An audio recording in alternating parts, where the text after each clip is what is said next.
എല്ലാവർക്കും നമസ്കാരം. എൻ്റെ പേര് ഡോക്ടർ സഹദ്. എൻ്റെ സ്ഥലം കുമരനെല്ലൂരാണ്. ഇന്ന് ജൂലൈ 1 രാജ്യമൊട്ടുക്ക് നാഷണൽ ഡോക്ടേഴ്സ് ഡേ ആയിട്ട് ആചരിക്കുന്ന ഒരു സാഹചര്യത്തിലാണ് നിങ്ങളുടെ മുന്നിലേക്ക് ഈ വീഡിയോയുമായിട്ട് വന്നത്. എൻ്റെ സുഹൃത്തും നിങ്ങളുടെ അധ്യാപകനുമായിട്ടുള്ള അഷ്റഫ് സാറിൻ്റെ നിർദ്ദേശപ്രകാരമാണ് ഇത്തരമൊരു വീഡിയോ ചെയ്യണമെന്ന് ആവശ്യപ്പെടുകയും അതുമായിട്ട് നിങ്ങളുടെ മുന്നിലേക്ക് വരികയും ചെയ്യുന്നത്. ലോകമൊട്ടുക്ക് മഹാമാരിയായിട്ടുള്ള COVID-19 എന്ന മഹാമാരിയെ വളരെ തന്ത്രപരമായിട്ട് നേരിട്ട് കൊണ്ടിരിക്കുന്ന ഒരു സാഹചര്യത്തിലാണ് ഈ ജൂലൈ 1 നമ്മൾ നാഷണൽ ഡോക്ടേഴ്സ് ഡേ ആയിട്ട് ആചരിക്കുന്നത്. ആഘോഷമെന്ന് പറയാൻ പറ്റില്ല, ഇതൊരു ഓർമ്മപ്പെടുത്തലാണ്, അല്ലെങ്കിൽ ഒരു ആചരിക്കുക എന്നുള്ളതേ ഉള്ളൂ. COVID-19 ഭാഗമായിട്ട് നമ്മൾ പല ആഘോഷങ്ങളും മാറ്റിവെച്ചിട്ടുണ്ട്. വിഷു മാറ്റിവെച്ചു, നമുക്ക് പെരുന്നാൾ നഷ്ടപ്പെട്ടു, പള്ളികളിൽ നമസ്കാരങ്ങളൊന്നും നടക്കുന്നില്ല, അമ്പലങ്ങളിൽ പ്രാർത്ഥനകൾ നടക്കുന്നില്ല. അങ്ങനെ എല്ലാ തരത്തിലും ജനങ്ങൾ ഒട്ടുക്ക് ഒരുമിച്ച് നിന്നുകൊണ്ട് അതിനെ പ്രതിരോധിക്കാനുള്ള എല്ലാ തരത്തിലുള്ള മാർഗങ്ങളും സ്വീകരിച്ചു കൊണ്ടിരിക്കുന്ന ഒരു സാഹചര്യത്തിലാണ് നമുക്കിന്ന് ജൂലൈ 1 ഡോക്ടേഴ്സ് ഡേ ആയിട്ട് ആചരിക്കുന്നത്. എണ്ണിത്തിട്ടപ്പെടുത്താൻ കഴിയാത്ത, അല്ലെങ്കിൽ ക്വാണ്ടിഫൈ ചെയ്യാൻ കഴിയാത്ത അത്രത്തോളം സേവനങ്ങൾ നമ്മുടെ ആരോഗ്യ മേഖലയിൽ നടന്നുകൊണ്ടിരിക്കുന്നുണ്ട്. ഒരുപാട് പ്രവർത്തനങ്ങൾ, ഒരുപാട് ഡോക്ടർമാർ, ഒരുപാട് നഴ്സുമാർ, ഒരുപാട് ആംബുലൻസ് ഡ്രൈവർമാരൊക്കെ നമ്മുടെ ഈ COVID-19 പ്രതിരോധിക്കുന്നതിൻ്റെ ഭാഗമായിട്ട് ഊണും ഉറക്കമൊക്കെ ഒഴിച്ച് പ്രവർത്തിക്കുന്നുണ്ട്. അപ്പോൾ അത്തരം പ്രവർത്തകർക്ക് വേണ്ടിയിട്ടുള്ള ആദര സൂചകമായാണ് ഇത്തവണത്തെ 2020 ജൂലൈ 1 ഡോക്ടേഴ്സ് ഡേ ആചരിക്കുന്നത്. ഇത്തവണത്തെ തീം എന്ന് പറയുന്നത് ലെസൻ ദി മോർട്ടാലിറ്റി ഓഫ് COVID-19 എന്നാണ്. അതായത് മോർട്ടാലിറ്റി എന്ന് പറയുമ്പോൾ COVID-19 ബന്ധപ്പെട്ട് മരണനിരക്ക്, അല്ലെങ്കിൽ അതുമായി ഉണ്ടാകുന്ന മരണങ്ങളും കാര്യങ്ങളുമാണ് ഉദ്ദേശിക്കുന്നത്. അപ്പം ആ ഒരു നിരക്ക് കുറക്കുക എന്നുള്ളതാണ് ഇത്തവണത്തെ തീം എന്ന് പറയുന്നത്. പ്രഗത്ഭനായിട്ടുള്ള ഡോക്ടർ BC റോയുടെ, ബിധാൻ ചന്ദ്ര റോയ് എന്ന് പറഞ്ഞ ഡോക്ടറുടെ ജന്മദിനമാണ് ജൂലൈ 1 നമ്മൾ നാഷണൽ ഡോക്ടേഴ്സ് ഡേ ആയിട്ട് ആചരിക്കുന്നത്. ലോകത്തിൻ്റെ പല ഭാഗങ്ങളിലും പല ദിവസങ്ങളിലാണ് ഡോക്ടേഴ്സ് ഡേ ഓരോ രാജ്യത്തിനനുസരിച്ച് ആഘോഷിക്കുന്നത്. As a member of the medical profession, I solemnly pledge to dedicate my life to the service of humanity. The health and well-being of my patient will be my first consideration. I will respect the autonomy and dignity of my patients. I will maintain the utmost respect for human life. ഇത് ഞങ്ങൾ medical രംഗത്തേക്ക് കാലെടുത്ത് വയ്ക്കുമ്പോൾ ചെല്ലുന്ന പ്രതിജ്ഞ, അതായിട്ടുള്ള Hippocratic ഓത്ത് എന്ന് പറയും. ആ ഓത്തിൻ്റെ ആദ്യത്തെ ഒരു 4 വരികളാണ്. ഒരു ഡോക്ടർ എന്താകണം, എങ്ങനെയായിരിക്കണം, അദ്ദേഹത്തിൻ്റെ ജനങ്ങളോടുള്ള പെരുമാറ്റ രീതി എങ്ങനെയായിരിക്കണം, സോഷ്യൽ സർവീസ് മെൻറ്റാലിറ്റി എന്തായിരിക്കണം എന്നുള്ള ഇന്നത്തിലേട്ടുള്ളൊരു ചൂണ്ടുപലകയാണ് നമ്മൾ ഹിപ്പോക്രാറ്റിക് ഓത്തിൻ്റെ 4 വരികളിലൂടെ നമുക്ക് മനസ്സിലാക്കാൻ സാധിക്കുന്നത്. I solemnly pledge to dedicate my life to the service of the humanity. മാനവരാശിക്ക് വേണ്ടിയിട്ടുള്ള സർവീസിന് വേണ്ടിയിട്ട് ഞാൻ എൻ്റെ ജീവിതത്തെ തന്നെ സമർപ്പിക്കുന്നു എന്ന് പറഞ്ഞിട്ടാണ് ഓരോ ഡോക്ടർമാരും ഈ രംഗത്തേക്ക് കടന്നു വരുന്നത് എന്നുള്ളതാണ്. അത്തരമൊരു വികാരം തന്നെയാണ് യഥാർത്ഥത്തിൽ നമ്മുടെ ഫാമിലിയെ മറന്നുകൊണ്ട്, നമ്മുടെ സ്വന്തം ആരോഗ്യം മറന്നുകൊണ്ട് ഈ കോവിഡ് രോഗികൾക്കൊക്കെ വേണ്ടിയിട്ട് ലോകത്തിൻ്റെ വിവിധ ഭാഗങ്ങളിൽ പോയി ജോലി ചെയ്യാനും അവർക്ക് വേണ്ടി സേവനങ്ങൾ അനുഷ്ഠിക്കാനും ഒക്കെ ഡോക്ടർമാരെ പ്രേരിപ്പിക്കുന്ന ഒരു ഘടകം എന്ന് പറഞ്ഞാൽ, അപ്പോഴാണ് ഈ ഡോക്ടർ എന്നുള്ളൊരു ജോലി യഥാർത്ഥത്തിൽ ഒരു ഡിവൈൻ ജോബ്, അല്ലെങ്കിൽ ഒരു ദൈവതുല്യമായിട്ടുള്ള ഒരു ജോബായിട്ട് മാറുന്നത് യഥാർത്ഥത്തിൽ അപ്പോഴാണ്. സമൂഹത്തോട് നന്മ ചെയ്യാൻ ഇതിലും നല്ല ഒരു പ്രൊഫഷൻ വേറെ കിട്ടില്ല എന്നുള്ളതാണ് എൻ്റെ ഒരു പേഴ്സണൽ അഭിപ്രായം. കാര്യം എന്താണെന്ന് വെച്ചാൽ, ഇതിലും നല്ലതായിട്ട് നമുക്ക് ജനങ്ങൾക്ക്, പ്രത്യേകിച്ച് ഈ ഒരു സാഹചര്യത്തിലൊന്നും സേവനം ചെയ്യാൻ കഴിയില്ല. ജനങ്ങളുടെ അസുഖം മാറ്റിക്കൊടുക്കുക, അവരിലൊരു സന്തോഷം ഉണ്ടാക്കുക എന്നുള്ളതാണ് ഏറ്റവും ദൈവതുല്യമായിട്ടുള്ള പ്രവൃത്തിയായിട്ട് ഇന്നും ലോകം കണക്കാക്കുന്നത്. മാനവസേവ മാധവസേവ എന്നാണ് പറയുന്നത് തന്നെ. വേറെ ഒരു പ്രൊഫഷൻ കിട്ടാത്ത പല പ്രത്യേകതകളും ഡോക്ടർ എന്നുള്ള പ്രൊഫഷന് ഉള്ളതായിട്ട് എനിക്ക് തോന്നിയിട്ടുണ്ട് ഈ കുറഞ്ഞ കാലയളവിൽ തന്നെ. കാര്യം എന്താണെന്ന് വെച്ചാൽ, നമുക്ക് പലരും ഡോക്ടറാവാൻ ആഗ്രഹിക്കുന്നത് പല കാര്യങ്ങൾ ആഗ്രഹിച്ചിട്ടാണ്. അതായത് സോഷ്യൽ റെസ്പെക്റ്റ്, സമൂഹത്തിൽ നമുക്ക് കിട്ടുന്ന റെസ്പെക്റ്റ് അതിനൊരു കാരണമാണ്. പദവി, പണം, അങ്ങനെ പല കാര്യങ്ങളുണ്ട്. അതൊക്കെ ഉള്ളത് തന്നെയാണ്, ഇല്ല എന്ന് പറയുന്നില്ല. പക്ഷേ നമുക്ക് ഏറ്റവും സന്തോഷകരമായിട്ടുള്ളൊരു കാര്യം എന്ന് പറയുന്നത്, നമ്മളൊരു രോഗിയുടെ വേദന മാറ്റി കൊടുക്കുമ്പോൾ, അല്ലെങ്കിൽ ആരും സംസാരിക്കാനില്ലാത്തൊരു രോഗിയുടെ അടുത്ത് ചെന്നിട്ട് ഒരുപാട് തുറന്ന് സംസാരിക്കുമ്പോൾ, അയാൾക്ക് ഇറക്കി വെക്കാനുള്ള ഭാരങ്ങളൊക്കെ നമ്മുടെ ദേഹത്തെ ഇറക്കി വെക്കുമ്പോൾ അവരുടെ ചുണ്ടിൽ വിരിയുന്ന ഒരു പുഞ്ചിരിയാണ് സത്യം പറഞ്ഞാൽ നമ്മളെ ഒക്കെ ആ കിട്ടുന്ന പൈസയ്ക്കും പദവിക്കും അല്ലെങ്കിൽ സോഷ്യൽ റെസ്പെക്റ്റിനൊക്കെ മുകളിൽ നിൽക്കുന്ന ഒരു കാര്യം. അതാണ് എല്ലാ ഡോക്ടർമാരെയും മുന്നിലോട്ട് നയിക്കാൻ പ്രേരിപ്പിക്കുന്ന ഒരു ചാലക ശക്തി എന്ന് വേണമെങ്കിൽ പറയാം.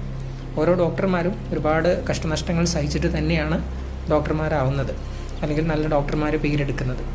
അതിൽ ഒരുപാട് കാര്യങ്ങൾ, ഫാക്ടറുകളുണ്ട്. അതായത് ഒരുപാട് ഉറക്കമൊഴിക്കേണ്ടതുണ്ട്. ഓരോ ഡോക്ടർമാർക്കും ഒരുപാട് ഉറക്കം ഒഴിച്ച് പഠിച്ചതിൻ്റെ കാര്യങ്ങളൊക്കെ ഉണ്ട്. ചിലവർക്ക് ഫിനാൻഷ്യലി ഇത്ര സൗണ്ട് ആയിരിക്കില്ല, ചിലവർക്ക് ഫാമിലിയെ കൂടെ സപ്പോർട്ട് ചെയ്യേണ്ടതായിട്ട് വരും. പഠിക്കുന്ന സമയത്തും മറ്റും അധ്വാനിക്കേണ്ടി വരും. ഒരുപാട് കഷ്ടങ്ങൾ സഹിച്ചിട്ടാണ് ഓരോരുത്തരും ഡോക്ടർമാരാകുന്നത്. പക്ഷേ നമുക്ക്, ഞാൻ നേരത്തെ പറഞ്ഞ പോലെ, പേഷ്യൻസിൻ്റെ അടുത്ത് നിന്ന് കിട്ടുന്ന ആ റെസ്പോൺസ്, ആ ഒരു ചിരി, ആ ഒരു പ്രകടിപ്പിക്കുന്നത്, അതൊക്കെയാണ് സത്യം പറഞ്ഞാൽ ഇത്തരം കഷ്ടനഷ്ടങ്ങളെയൊക്കെ മറയിപ്പിച്ച് കളയുന്ന ഒരു ഘടകം എന്ന് പറയുന്നത്. ഇനി നിങ്ങളൊരു ഡോക്ടറാവാൻ, അല്ലെങ്കിൽ സമൂഹത്തിലൊരു നല്ല നിലയിലെത്താൻ ഡോക്ടർ തന്നെ ആവണമെന്നൊന്നുമില്ല, അല്ലെങ്കിൽ സാമൂഹിക സേവനം ചെയ്യാൻ നല്ല ഡോക്ടർ ആവണമെന്ന് തന്നെയൊന്നുമില്ല. നമുക്ക് നല്ല എഞ്ചിനീയർ ആയാലും പറ്റും, നല്ല ടീച്ചേഴ്സ് ആവാൻ, നമുക്ക് നല്ല പട്ടാളക്കാരെ ആവശ്യമുണ്ട്, നമുക്ക് നല്ല സിവിൽ സർവീസ് ഭരണാധികാരികൾ ആവശ്യമുണ്ട്, രാഷ്ട്രീയ നേതാക്കൾ ആവശ്യമുണ്ട്, കർഷകരെ ആവശ്യമുണ്ട്, നല്ല ഡ്രൈവർമാരെ ആവശ്യമുണ്ട്. എല്ലാ ജോലിക്കും അതിൻ്റെതായിട്ടുള്ള ഡിഗ്നിറ്റി ഉണ്ടെന്ന് വിശ്വസിക്കുന്ന ഒരാളാണ് ഞാൻ. അതുപോലെ തന്നെ നമ്മുടെ ഡോക്ടറിൻ്റെ പ്രൊഫഷൻ അതിനനുസരിച്ചിട്ടുള്ള മേന്മകളും കാര്യങ്ങളൊക്കെ ഉണ്ട്.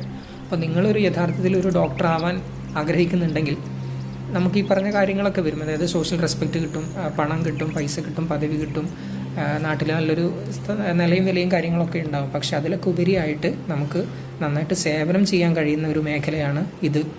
അല്ലെങ്കിൽ ജനങ്ങളെ ഹീൽ ചെയ്യാൻ കഴിയുന്ന, അവരുടെ അസുഖങ്ങൾ മാറ്റി കൊടുക്കാൻ കഴിയുന്ന, ഒരുപാട് സേവനങ്ങൾ ചെയ്യാൻ കഴിയുന്ന ഒരു മേഖലയായിട്ട് കൂടി ഇതിനെ തിരഞ്ഞെടുക്കണം എന്നുള്ളതാണ്.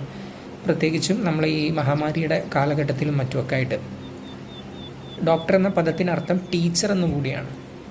ലിറ്ററലി ഇറ്റ് മീൻസ് ടീച്ചർ എന്നാണ്. അപ്പം ടീച്ചർ എന്ന് പറഞ്ഞാൽ നമ്മളെ ഈ ഒരു പദവിയിലേക്ക് എത്തിച്ച, അല്ലെങ്കിൽ നമ്മളെ എല്ലാ തരത്തിലും സഹായിച്ചിട്ടുള്ള ടീച്ചർമാരെ ഓർക്കാനും കൂടെ ഈ ജൂലൈ 1 നാഷണൽ ഡോക്ടേഴ്സ് ഡേയുടെ ഭാഗമായിട്ട് നിങ്ങൾ ശ്രമിക്കണം എന്നുള്ളതാണ്.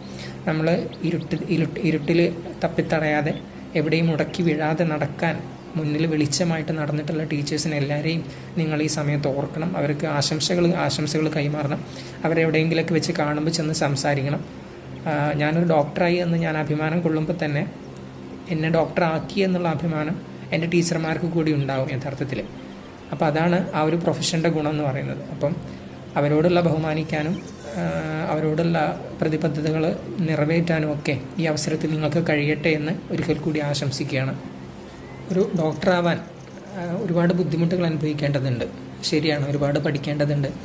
എല്ലാവരും കളിച്ച് നടക്കുന്ന സമയത്ത് നമുക്ക് പഠിക്കേണ്ട ആവശ്യമായിട്ടതൊക്കെ വരും. അപ്പോൾ ഒരുപാട് ഉറക്കം വിളിക്കേണ്ടതായിട്ട് വരും. നമ്മൾ ഉറക്കത്തിൽ നിന്നായിരിക്കും പേഷ്യൻ്റ് വരുന്നത്. പേഷ്യൻറ്റിന് ചെന്ന് നോക്കേണ്ടതായിട്ട് വരും. നമ്മളോട് ഒരാളും തന്നെ എൻ്റെ അസുഖം മാറി എന്ന് പറഞ്ഞിട്ട് സന്തോഷമായിട്ട് ആരും വരില്ല എന്നല്ല. പക്ഷേ അധികവും നമ്മളോട് സങ്കടവും അവരുടെ ബുദ്ധിമുട്ടുകളും അവരുടെ അസുഖത്തെ പറ്റിയുള്ള വിവരങ്ങളുമാണ് നമ്മളോട് പറയാം. നമ്മളൊരിക്കലും സത്യം പറഞ്ഞാൽ നല്ല വർത്തമാനങ്ങൾ അല്ലെങ്കിൽ നല്ല വാർത്തകൾ ഒരിക്കലും കേൾക്കില്ല എന്നുള്ള. അപ്പം ചീത്ത വർത്തമാനങ്ങളെ നല്ല വർത്തമാനങ്ങളാക്കി മാറ്റാൻ ഇതിലും നല്ലൊരു ജോലി വേറെ കിട്ടില്ല. അപ്പോൾ അതിന് നിങ്ങൾക്ക് ആഗ്രഹമുണ്ടെങ്കിൽ തീർച്ചയായിട്ടും നിങ്ങൾ ഈ ഡോക്ടർ എന്നുള്ള ഒരു മേഖല തിരഞ്ഞെടുക്കണം എന്നുള്ളതാണ്. നമുക്ക് ഒരുപാട് കാര്യങ്ങൾ ഇതിലൂടെ ചെയ്യാൻ പറ്റും. ആൾക്കാർക്ക് അസുഖം മാറ്റി കൊടുക്കുക എന്നുള്ളത് മാത്രമല്ല, ഒരുപാട് സാമൂഹിക സേവനങ്ങൾ, ജനങ്ങൾക്ക് വയസ്സായി കിടക്കുന്ന ആൾക്കാർക്ക് പാലിയേറ്റീവ് കെയർ, അങ്ങനത്തെ പല കാര്യങ്ങളും ഇതിലൂടെ ചെയ്യാൻ പറ്റും എന്നുള്ളതാണ്. അപ്പം ആ ഒരു മാനസിക സ്ഥിതിയുള്ളവർ തീർച്ചയായിട്ടും ഈ ഒരു പ്രൊഫഷനെ നിങ്ങൾ നേടിയെടുക്കണം. അതിനെ നമുക്ക് ഒരുപാട് സന്നദ്ധ സംഘടനകളും വീട്ടിൽ നിന്ന് സപ്പോർട്ട് തരാനൊക്കെ ഇപ്പോഴത്തെ കാലത്ത് നമുക്ക് ഒരുപാട് സാഹചര്യങ്ങളുണ്ട്. അപ്പോൾ എന്നെ സംബന്ധിച്ചിടത്തോളം എനിക്ക് യാതൊരു ബുദ്ധിമുട്ടും തന്നെ ഡോക്ടർ ആവുന്നതിൽ എനിക്ക് ഉണ്ടായിട്ടില്ല എന്ന് വേണമെങ്കിൽ പറയാം. കാരണം പഠിക്കേണ്ട ബുദ്ധിമുട്ടുണ്ടായിട്ടുണ്ട്, അതല്ലാതെ വീട്ടിൽ ഫിനാൻഷ്യലി വലിയ കുഴപ്പമില്ല. വീട്ടിൽ സപ്പോർട്ട് ചെയ്യാൻ ആൾക്കാരുണ്ട്. നമ്മുടെ നാട്ടുകാരാണെങ്കിലും വളരെയധികം സപ്പോർട്ടാണ്. നമ്മുടെ എല്ലാ വിജയങ്ങളിലും അവരും സന്തോഷിക്കുന്നുണ്ട്. സത്യം പറഞ്ഞാൽ അവരെല്ലാവരും കൂടിയാണ് നമ്മുടെ ഒരു പ്രൊഫഷനിൽ എത്തിച്ചേർന്നതെന്ന് വേണമെങ്കിൽ പറയാം. അപ്പോൾ ഇന്നത്തെ കാലത്ത് ഒരു ഡോക്ടർ ആവുക എന്നുള്ളത് വലിയ ഒരു ബുദ്ധിമുട്ടുള്ള കാര്യമൊന്നുമില്ല. നിങ്ങൾക്ക് വിൽ പവർ ഉണ്ടെങ്കിൽ മാത്രം. വിൽ പവർ നന്നായിട്ട് വേണം. ഓക്കെ. അപ്പോൾ അതുകൊണ്ട് നിങ്ങൾ തീർച്ചയായിട്ടും അത് ഇഷ്ടമാണെങ്കിൽ നിങ്ങൾ തീർച്ചയായിട്ടും ഡോക്ടർ ആവാൻ ശ്രമിക്കുക. നമുക്ക് ഒരുപാട് കാര്യങ്ങൾ, മരുന്നിലൂടെ മാറ്റാൻ കഴിയാത്ത പല കാര്യങ്ങളും നമുക്ക് സമൂഹത്തിലൊക്കെ ചെയ്യാൻ കഴിയും എന്നുള്ളതാണ്. ഈ ഒരു ദിനത്തിൽ ജൂലൈ 1 നാഷണൽ ഡോക്ടേഴ്സ് ഡേ ആയിട്ട് ആചരിക്കുന്ന ഈ ഒരു ദിനത്തിൽ ഞാൻ നേരത്തെ പറഞ്ഞ പോലെ ലോകത്തിൻ്റെ വിവിധ ഭാഗങ്ങളിൽ COVID-19 ബന്ധപ്പെട്ട് അല്ലെങ്കിൽ മറ്റു ആരോഗ്യ മേഖലയിലൊക്കെ പ്രവർത്തിക്കുന്ന ഡോക്ടർമാർ, നഴ്സുമാർ, ബാക്കി ആംബുലൻസ് ഡ്രൈവർമാർ, സന്നദ്ധ പ്രവർത്തകരെല്ലാവർക്കും എല്ലാവരെയും നിങ്ങൾ സ്മരിക്കണം. അവർക്കൊക്കെ ആശംസകൾ കൈമാറണം. അവർക്കൊക്കെ വേണ്ടി പ്രാർത്ഥിക്കണം. കാരണം അവർ സേഫായിട്ട് നിന്നാൽ മാത്രമേ നമുക്ക് സേഫായിട്ട് നിൽക്കാൻ പറ്റുള്ളൂ എന്നുള്ളതാണ് വസ്തുത. അപ്പം അൽഫലാഹിലെ എല്ലാ വിദ്യാർത്ഥികൾക്കും ഞാനെന്ന ചെറിയ ഡോക്ടറുടെ കാലെടുത്ത് വയ്ക്കുന്നേ ഉള്ളൂ മെഡിക്കൽ പ്രൊഫഷനിലോട്ട്. എങ്കിലും എന്നെ കൊണ്ടാവുന്ന വിധം കാര്യങ്ങൾ പറഞ്ഞു തരിക എന്നുള്ളതായിരുന്നു എൻ്റെ ഉദ്ദേശം. അപ്പം അതിന് സാധിച്ചു എന്ന് വിചാരിക്കുന്നു. അവിടെയുള്ള എല്ലാ അധ്യാപകർക്കും ഒരിക്കൽ കൂടി, അധ്യാപകർക്കും വിദ്യാർത്ഥികൾക്കും എല്ലാവർക്കും ഒരിക്കൽ കൂടി ഡോക്ടേഴ്സ് ഡേ ആശംസകൾ കൈമാറുന്നു.